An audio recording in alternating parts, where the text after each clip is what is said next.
Welcome to EAC Speaks, the podcast where we dive deep into the movement to end the HIV epidemic right here in the heart of the South, Arkansas. I'm your host, Eddie Wiley, and together we're going to explore the stories, insights, and passion that fuels engaging Arkansas community's mission. Join us on this journey as we unite voices and take meaningful steps toward a world free of HIV stigma. Now, get ready for a conversation that matters. This is EAC Speaks. Welcome to EAC Speaks, where we dive into the stories of change makers in public health, advocacy, and community impact. Today's episode is especially meaningful for me because our guest isn't just a leader in HIV prevention. She was my introduction to this work. She gave me my first role in the field, and her passion, energy, and dedication have shaped the way I approach advocacy today. She's the powerhouse behind Wards of Serenity, an organization tackling health disparities, substance use, and HIV through community-based education and outreach.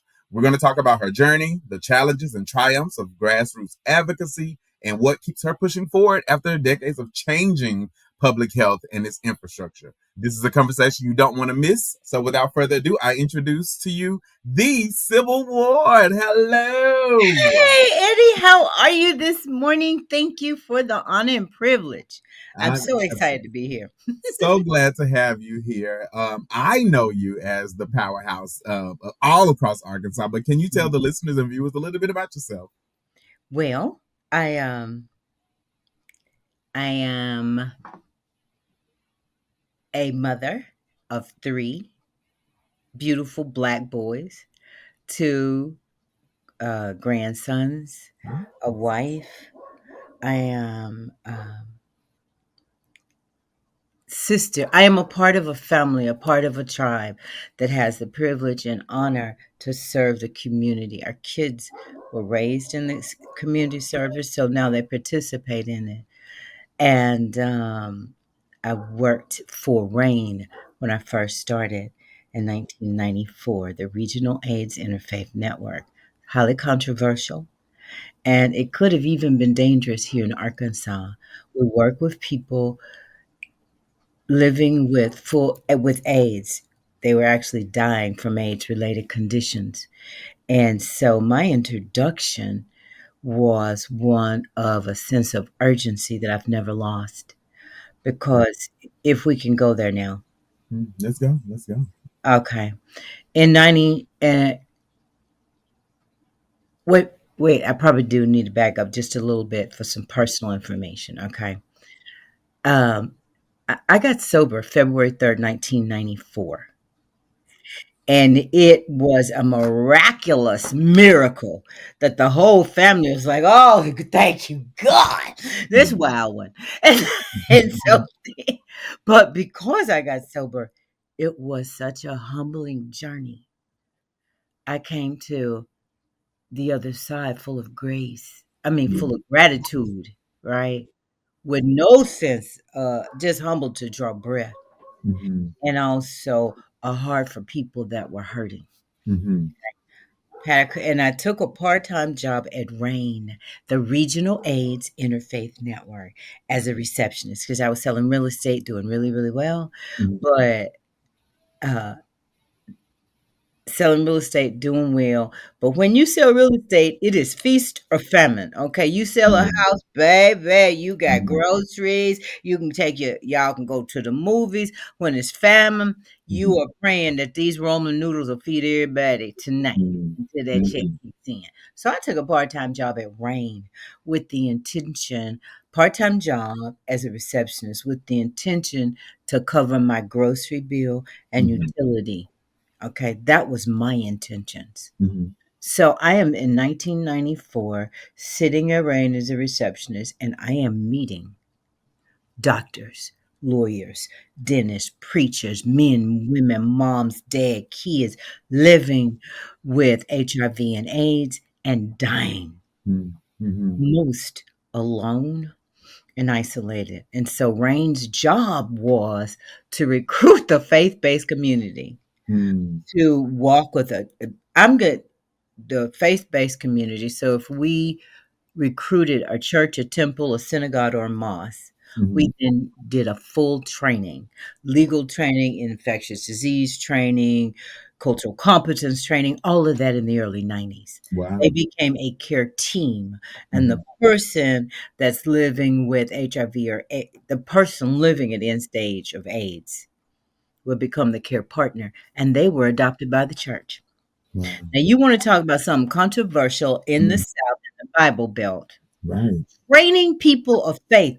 They got good Mhm. hearts, but no education. When they Mhm. get the education to match their hearts and they can walk with a person, then it did not matter their background. Mhm. What it mattered was this was a valuable, beautiful human being from our faith, made in the image of God, Mhm. dying alone, Mhm. isolated. And so we had a real sense of urgency Mhm. because then people were getting kicked out of schools, being ran out of their house, businesses burned to the ground, they've been kicked out of neighborhoods. Children were Mhm. treated the most horrendous if they had a family member connected. Mhm. And I'm not gonna even talk about the people, how they were treated in the faith-based community, Mhm. particularly I'm not talking about the ones that we train to know the truth. Mhm. Mhm. And so with that, if we could, people were dying alone. So we needed to train a care team Mhm. from a faith-based body. And it was ecumenical. Just like I said, there were care teams in churches, temples, synagogues, mosques. And when it came to the Christian faith, there was none. I learned more denominations than I even knew exist. Yeah. Wow. Yeah. Okay. And so they adopted a care partner, and we had to have 7 people.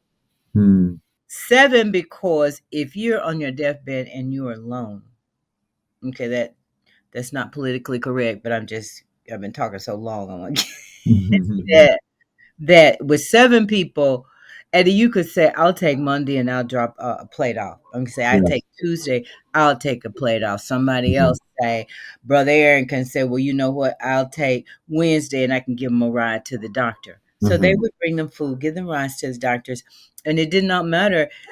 They celebrate their birthdays. Oh, I love that. And so many people, care partners I would meet, say, "Girl, do you know how beat up I was in the church? Do you know how hurt I left the church with a bleeding heart? And now you want to bring a whole group of folks from the church here and I'm Yeah. dying?" Mhm. It was healing on both sides. It was Right. education Right. on both sides. So Said, that was like 94. Like yeah. I I remember hearing such stories of, tragic times, but I love even hearing these kind of moments where community rallied together and it was real community. It was family, it's a tribe. We've kind of like merged a little bit away from that. There are still plenty of folks doing their work, Mhm. artwork, and I think as a general consensus, it's gotten kind of different. I would love to get back to that where we take care of each other no matter what is going on. And 7 people, that makes sense because the caretakers have lives, the care partners also have their needs. So Mhm. I love that. Do you still model that kind of like compassion, hard work, and efforts in your current like world? Yes, because you and I both were taught first impressions matter, right? So my introduction came from a place when I was the most humbled and the most grateful to get grace with no judgment about anybody because I judged myself so hard that um, my introduction was a sense, as I said, a sense of urgency. There is somebody that's going to die alone if we are not there. But it's not so much about dying alone now as it is there is somebody we can prevent if we get to them. We got to get to people as fast as we can and do this education and this testing. Testing is critical because of all the advancements now. The more people we test, the more people we test preliminary positive have an opportunity to go on medications that could save their life and have generational impact in their lives. Because you don't save an individual, you don't that doesn't check doesn't touch the past or the future. Hmm. right? Yeah, yeah, yeah. You speaking good now. Look at you. Oh, the pastor Benedict. I mean, the plate over here. I absolutely loved it. And it was after I did linkage to care where I realized that it's not about that situational moment for that person's life. Like they may have gotten the diagnosis, that doesn't stop. And so, as a storyteller, I also had to remember, like, even using punctuation of examples of this is not a period in your story, this is a comma. So, like you said, there are so many biomedical interventions now. I'm on the injections. I go every 2 months. I don't even have to take a pill. I used to be so burdened by that pill. There's so many new advancements. We're Mm-hmm. working on a twice a year prep like shot, I think. There's so much happening to where we can educate the community so that it's not fearful. I think we used to work in fear. We operated in fear, and now it's more love. Like it's all love. Like we need to just spread the message of I just want to be of service to you. The Mm-hmm. work that I do, I just want to be of service to you. So tell me this. There Mm-hmm. has been many changes. We talked about the landscape of the community. With a lot of the things, even with the administration, there's been many administration changes since then. What has kept you going over the years through the challenges, the public perceptions of substance use and HIV, and even the funding differences? What has kept you going? Because it's my assignment. It's Mm, my call.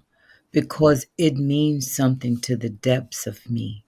I've had family members that have ended their journey from AIDS related conditions that I probably wouldn't have even known about if I wasn't called hmm to do this. And and it's incredible. I do want to say one thing though about the advances in medications.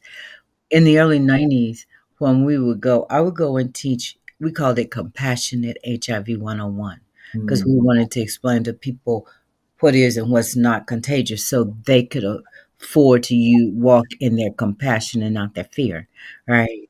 But I would never go anywhere without taking people with me living with the virus because I needed to teach and I needed for people to see that a person wasn't HIV. Right, is a person living with HIV, so they would give their testimonies all the time. But in the early 90s, Eddie, they would take 15 pills in the morning and then have to get past the nausea and the diarrhea and their stomachs balanced so we could travel. hmm And we traveled all over the state all the time. And so today, when you say that, well, I'm taking injectable. hmm Don't let me say anything wrong on this screen. Yeah, injections. Yeah. Mhm. Every month, right? And I just think about the bravery of the people that serve by my side. Mhm. Most most are not here now Mhm. because the medication was canceritic, had horrendous side effects, and now it's so simple. People were taking 20, 30 pills a day, Yeah, I a remember. day. I remember. And so when I get to go into a treatment center, when I get to go into a girls and boys club, and now I'm saying the best place you can test positive is here right now because it can change your life forever. We can get you into care, and that the care is exceptional now in regard to the treatments. But there's still a lot of work to do. Even I used to teach a class on customer service, telling people somebody get a diagnose, I ask them to come to your clinic, and then you got a stank attitude. Mhm. That's a deterrent to health. Absolutely is. But go ahead. Mhm. That's No, a whole I other appreciate you saying that because I stand on the shoulders of so many folks that have come before me and folks that I've lost, folks that are still here, grateful to still have them.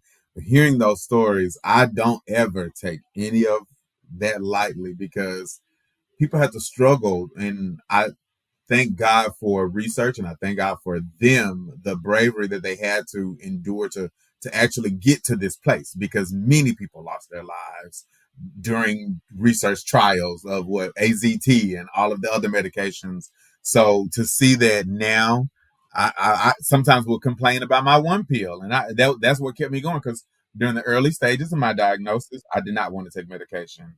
And when I complained about the one pill, I thought about my cousin's friend who would have to take a handful of pills in the morning, some in the afternoon, some Mhm. before he went to bed. I Mhm. said, you should be more grateful. And that's where I am today. So grateful for the advancements, but always having to remember that there was a story before this little bitty shot. Right. Right. So tell me this. You Mhm. have had such a wonderful like career. I'm in this place of like really I'm almost burnt out. I will admit that's me being transparent. Mhm. What is one lesson that you wish you had learned earlier on in your career? I still think what I do is critical. No, I still know what I do is critical, and I still know that I have got to teach people to replace me. Hmm. This must be carried on, but what I didn't do well was balance. Hmm. It is important for mental health, for physical health, and for clarity. I didn't want to do that. I just wanted to, I wake up on 10 and I like 10. Yeah. Run hard, run hard, run hard. I have days when I am in like 3 or 4 different facilities Hmm. at 65 years old, teaching and testing. Hmm. One day. I mean, but okay, that was last week. But I mean, week before last, before the snow. I was teaching classes yesterday and then last night. So, but balance is critical because Hmm. burnout is real, and there are Hmm. people who are who have a heart for this and who is willing to go through the hard things for this, Hmm. but they don't take care of themselves. Often givers are not good receivers. I'll give you my time, but I need to give myself my time. I have to have some balance. And one of the things I started doing, which I'm not doing good right now, was like Mondays, Mondays, I got to catch up on paperwork. Hmm. Mondays, I need to make sure that I'm on top of my billing, my asking, my giving. Monday, I don't need to be in the field, and I don't no lack of love for you, but I need to serve Wards of Serenity's paperwork, Hmm. Hmm. because if I drop the ball there, then there's no Wards of Serenity, right? Right. Okay, I got designated days I prefer to do outreach, but I'll do outreach any day. But Hmm. and then I had to have time for say, okay, Monday night, Thursday night, these are nights that I do something else. It's all about celebrate recovery for me Okay. on Tuesday nights and Thursday night. And so, but then I got to have time for my grandchildren. I had to Hmm. have time. I got an old husband and I really like him, so I gotta have time for that Yeah. brother, right? Family is important. It Yeah. is. It is. I love that you said balance because I used to preach work life balance and I was not great at practicing what I preached. Okay. Mhm. And I think it's important for us to take care of each other and that accountability. I'm Mhm. such a bad receiver. Like you say, I give more than I like to receive, and so I don't even sometimes like people asking me like, "Well, Eddie, what did you do for yourself this week?" Because I'd be like, "Girl, I know I'm supposed to do something," but Mhm. it's hard. So I think this was a confirmation of like you need to balance some things out, and I like having days designated for something. So Mhm. thank you for that. Now you talked about Wars of Serenity's paperwork. Let's talk about what it is that you all do. Like, where can people find you? What are some of the things that you're working Okay, one of the things is we do a very robust HIV, Hep C, substance abuse prevention, education, and testing. But another part of the thing that we've done that I love is collaborate with other agencies. There can be agencies like there are agencies that do HIV and Hep C testing all day, just like us. So we invite them to do Hep C, right? So we both can get out there because there's not a lack of need, right? But we don't need to get lost in keeping everything so close to the vest. It works better for us. If you do Hep C, we link arms with you. Somebody else do substance abuse. We do arms. We do. This is nothing we can't do, but we're stronger together. There's somebody that does services we don't do. We want to bring them all to the table. If we're going to go, we want as many other CBOs to come too, so that people can get a, and it also helps from the stigma that still exists with HIV. People don't line up to get an HIV test. We was in the church, uh, 2 weeks every other week, last week and the week 2 weeks before that, we were in the church. People not lined up to get an HIV test in the church, but when I say, "Come get your blood pressure and a gift card," okay, I can get my blood pressure, and okay, we'll get an HIV test when you're here. Mhm. Knowing they need that, eh, knowing they need the HIV, want the HIV test. It's so interesting. So people like, I don't need that. I'm good, right? But if you need to get your blood pressure and then the HIV test, just get it all. And I'm always saying everybody's doing it. Yeah, come on. Hmm. Yeah, don't blame me. And so sometimes I tell these good folks, like, don't blame me if you're not getting lucky. We want to test for what you already did. Yeah. You be probably gagging them at the church. They be like, "Oh, what's my Yeah, mom?" exactly. And so, so then we get to test 20 or 30 people Uh-huh. that would not have been tested. Right. And And they they get get to some other learn stuff something too. that they probably didn't know. And one thing is really important to me. I don't want to test people for anything unless we can refer them to where they can get care. Because Mhm. all of our staffs have had all of us have had the VCT training for HIV, and Mhm. half of us have gotten a syndemic training. So it's Hep C and all of the STDs as well. And when I worked at Rain, everybody had to have clinical training as a chaplain, no matter your function. And we all had to be trained because we needed to meet people where they Mhm. are, right? I Mhm. meet you exactly where you are with Mhm. your character defects, your flaws. Some may be glowing, some may Mhm. be small, but Mhm. so I don't get to have judgment. I get to meet you where you are, but at the same time, I'm empowered to meet you where I am. I Mhm. can be broken.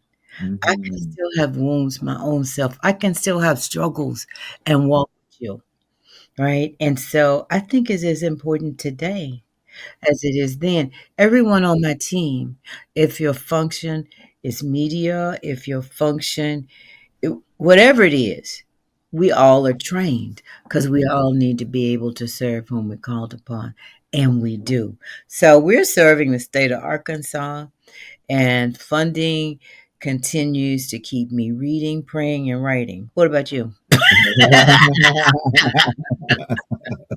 Okay, got to keep that money coming through. Got to keep the services. Now,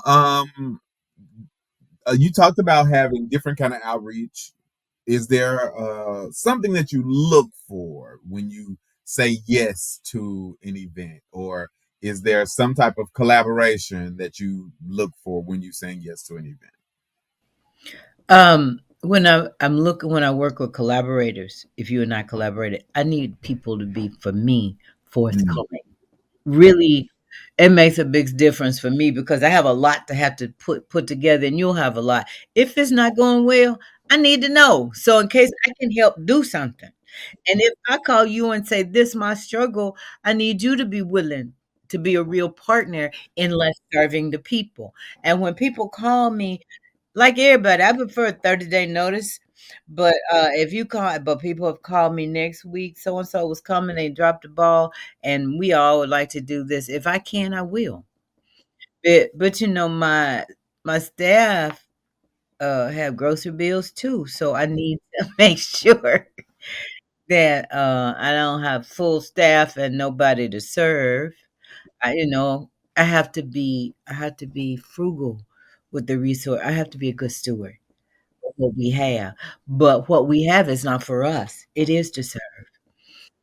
And so I didn't give you a phone number or nothing, did I? You did ask me how to get in contact. Well, I was going to Right. revisit that. Let me ask you this. I have another question. If you could create an initiative, a program, or a policy change, and you had unlimited resources, people, money, buy-in, all of that, what would you create? If I could do anything I wanted, I would I would acquire an empowerment center where all the agencies could come. And it's not the first time and it's not new. But what if we all could have a quality, nice office? What if we didn't spend as much time raising money to as we do working? Spend time raising money so that we can work. But what if we had a nice facility that we were proud of with secure parking and people came at some of the scariest times in their lives and were treated with value and respect to come to a place that looked really nice and all of it had for them in mind, for the people that walk through the door, the ones that are just coming for a free test, the ones that are coming for confirmatory tests, for those that just need to talk to somebody or have some concerns or need a referral and have some health care on site too, quality trained healthcare that are not curious about your body parts as they are about whatever symptoms that are presenting and the most current uh, treatment. What if we had that where people were respected exactly where they are? Mhm. And and a place where people could practice their faith Mhm. as well as their health, or fun activities or outreach events, something that was collaborative and available all the time, if our money was no issue. Right? Yeah. Wait till I get rich. I'm going to have the Sybil Ward Empowerment Center in Lubbock, Arkansas. Okay, but it would also offer services. I'm talking about thrift store, Oh, haircuts, yes.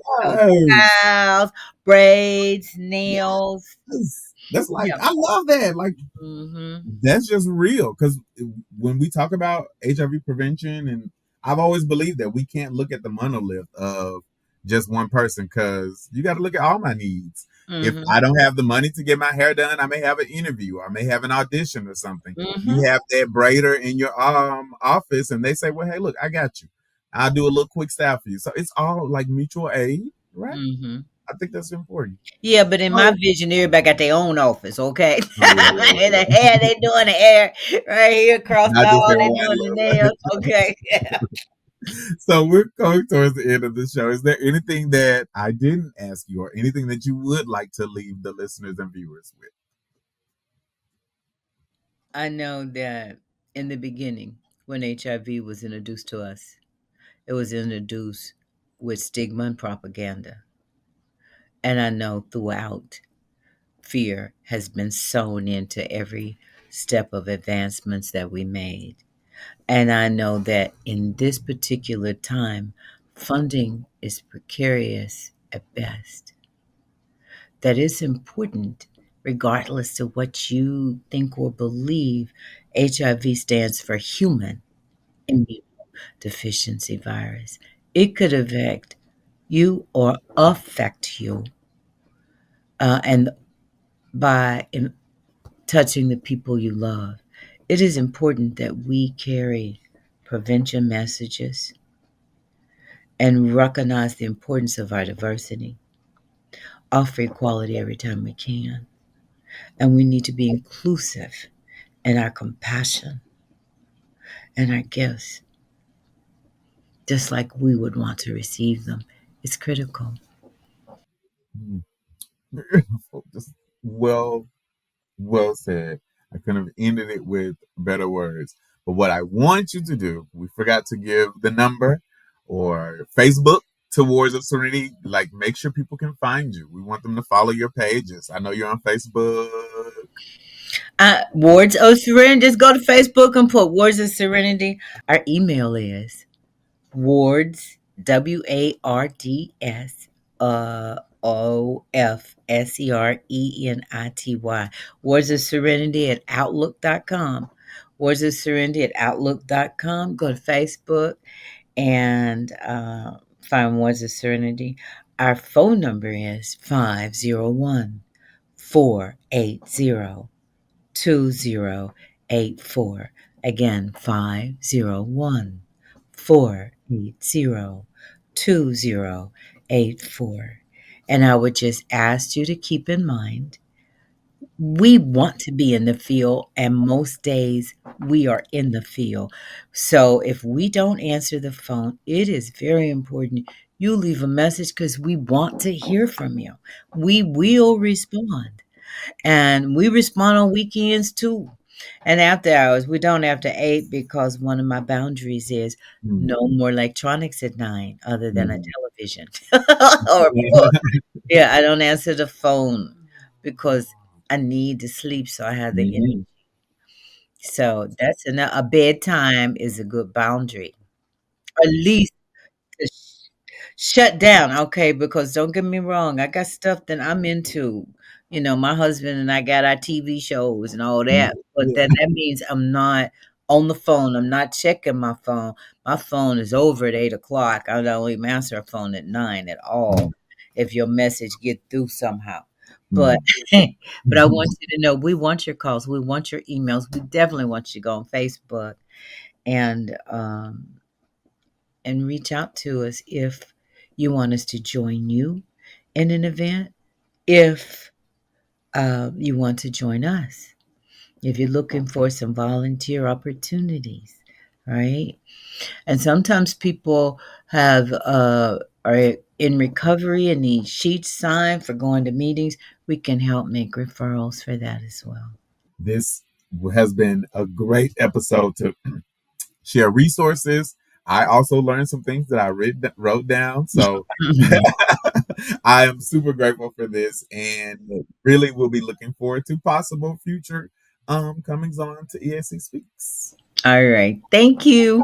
Of course. So thank you, everybody. And remember, if you're out there and you would like to be on EAC Speaks, hit us up. You can go to our website. You can go to our socials. Hit us up on any platform. Make sure you check out Wars of Serenity on Facebook. And if you need anything, call them. They'll answer. Leave a message. All right. Until next time, we'll say ciao. Bye.